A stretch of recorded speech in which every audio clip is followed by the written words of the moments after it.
Honestly, it is such a joy to speak to you both, Anna, Rosa. Thank you. The show, I've seen the show, as we just said. It's a delight. I laughed out Oh, loud. It's really it. It is so fun. Where did it come from? Where did the idea for the series come from? it's hardly personal at all. Pain. It came from pain.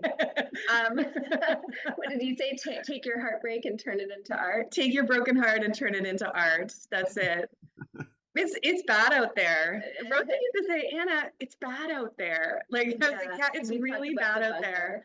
We several years ago we had and now we are in very good relationships. I also have a child. Anna will be having a child. She's pregnant. Anyways, I outed her. Congratulations. But we were in this moment really not where we thought we were going to be in our 30s, and we were at another friend's engagement party going, and Anna had stayed with me for a while in between a breakup, and we'd had this kind of domestic bliss life where she'd make a stew, go to the farmer's market, I would do some fixing up around the house, and it felt great. Anna was still out there. She's like, no, I got to meet people, I got an online date. And I said, I don't know why you'd go there, just they'll come to you. Like, I had already gotten like, I'm not doing this anymore. And we thought, if it doesn't work out, because we knew we both really wanted family. Family is a really core desire for us, that we could do it one day together. And that it was like, that's actually a really great idea for a show. And it's also something that more and more people are doing for real now, out of the desire to have family and community. So that's where it began. Yeah. You're right. Actually, this feels like, as funny as it is and as wild as the moments are, it feels actually very current, very normal in a lot of ways in terms of way people are choosing to co-parent homes, and homes are completely different now. Mhm. What do you think that means to do? What does it take to create one of those incredible like environments, a healthy co-parenting environment? Well, this is what the girls are exploring in season one, and they haven't really thought it through. And I think that therein lies the comedy. Like, they're like, let's just do it. Yeah. And they haven't put the rational thought behind it, let alone the legal. They're just going for it. And so in season one, you see them sort of topple head over heels into different situations that may or may not be wonderful, not quite right. So, what you're seeing actually out in the world are mommunes. You see, like, there's articles in the New York Times and the Washington Post about moms who are either single mothers by choice or separated, and they've decided to band together because it's hard, like economically, emotionally. You need people around you. So to the question specifically, like, what do we think is needed? We need to build communities that are fostered on mutual respect and a desire to create family that is balanced. And so what they're attempting to do, and will struggle with, is, if we love each other and these are the things we want, how can we build this world together? And I think that's something that not only new alternative families are looking at how to build, but actually the nuclear family, the idea of the heteronormative nuclear family, is also so isolated now. And I think what we're seeing now is this world of living completely without the tether of a community. And so, in a sense, I mean, we should all live on mommunes, where we're really supporting each other. So that's Yeah, I love that about the series and how it talks about like this. There's a real power in community here.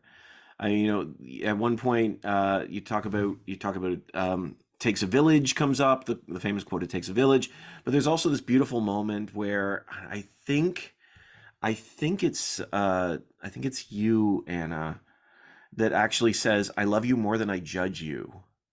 yes. Love wins," and I'm like, "Oh my Yeah. gosh!" And it's a great moment. It's a great moment. Like this idea that's how you're building your tiny house, if you will. It may not. Yeah.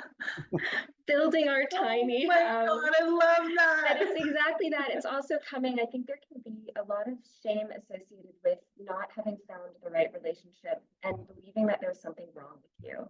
And the big understanding that I feel I came to in my life, that Anna's also come to in her life, is you don't have to be perfect. You just have to find the people who love you as you are. And that's so much what the basis of the relationship between Anna and Rosa is. They are imperfect creatures. Just trying to figure it out. But within that, I love and appreciate you for who you are. And if you look at some of the best relationships, it's not like, oh, they're the most amazing people and they've done everything right. It's that they are accepted. And that love is really about acceptance and care. You can make me cry. And that comes out in the relationships between your characters, and I could see between you both as well. And hearing a bit of your story is these two women who are very different, but seem to be going in the same direction, and that has got them in sync, if you will. I mean, there are moments that I won't spoil that they're not. Yeah.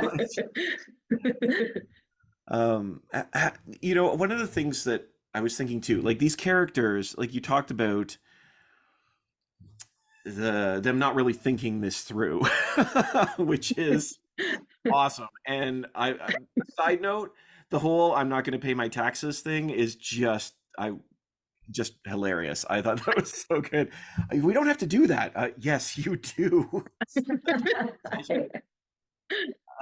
But there's a conversation about towards the end of the season where they talk about believing requires a leap of faith.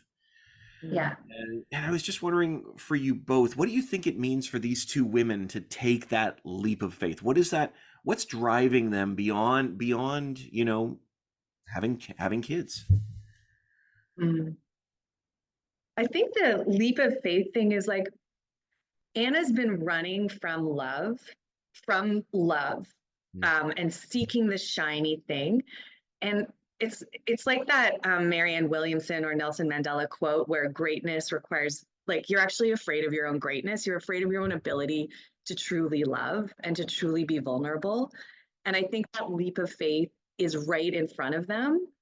And I think definitely the character of Anna, I can speak for her, is like scared of what that actually entails: actual maturity, accountability, and vulnerability. It's easier to be chasing the shiny object and making a mess of your life than it is to be in a true loving partnership. And also the leap from that is that they don't know the outcome. And so the decision to say, I'm going to go in this forward path without knowing, it's so mysterious, it's so unknown, as is pregnancy, as is the whole thing, this mysterious unknown. The leap of faith is, I have a desire and I'm going to follow without knowing the outcome. And that's what it really is. We just don't know. We don't know what's going to happen for them. We don't know what's going to happen for anybody. You have a desire, you put it out there, and you let go. And that's faith. And it is that funny thing of wanting something so badly.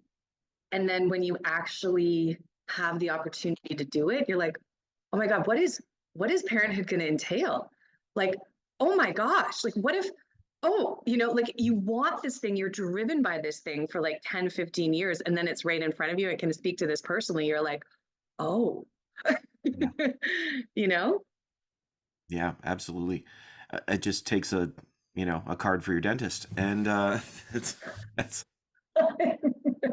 that's all you need. That's it. That's all you need. It was all meant to happen, It's like you just follow the universe's footsteps, right? You're like, oh, and then you had to see the toddler, and then you had to break a tooth, and then you had, it was just so, in Rosa's world, she's like, it's happening, it's happening. Absolutely. Well, I mean, can we look into the future a little bit? I know the series is a leap of faith for you both, but are we looking at further adventures of these two?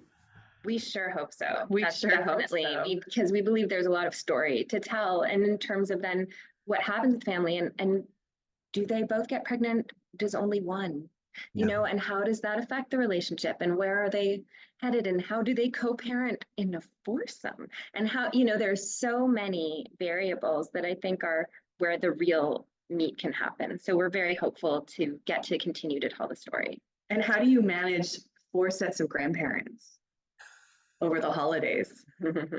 Like, these are things they have not thought through. But as a child of like so much divorce. I feel like you manage it. Like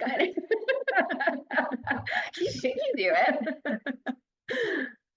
Oh man, I see this already makes me want to see the next season because I want it even the scene of 4 sets of grandparents, it writes itself. It's incredible. Yeah. Um, it's such a fun show. I'm just wondering, what do you hope people take away from it? I hope people feel less lonely.